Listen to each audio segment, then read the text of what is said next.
Bonjour, je suis Florence et avec cette petite vidéo, je vais vous présenter le déroulement de l'examen ECOS. L'ECOS signifie l'évaluation clinique objective et structurée. Il s'agit du nouvel examen mis en place par la faculté de pharmacie à l'ULB.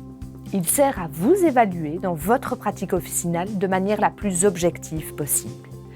Il est composé de différentes salles qui présentent des situations en jeu de rôle standardisées et validées. Vous devrez toutes les traverser les unes après les autres pour achever cet examen. Cette évaluation se déroule pendant une journée complète. Quelques règles de base maintenant à respecter. Aucun retard ne sera admis. Il faut donc arriver à l'heure imposée. Aucun appareil électronique, téléphone, montre, tablette, MP3, etc. ne sont autorisés le jour de l'examen. Vous devrez donc vous défaire de vos effets personnels qui vous seront rendus avant votre sortie définitive de l'établissement. Pensez par contre à emporter avec vous votre tablier, votre carte d'étudiant ainsi qu'une petite bouteille d'eau. Attention pour les plus distraits, une fois embarqué dans le parcours, il ne sera plus possible de profiter des commodités.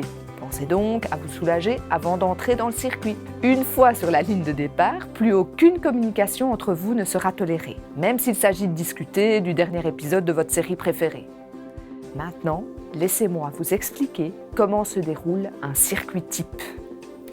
Commençons tout d'abord par la première étape, la plus importante pour vous.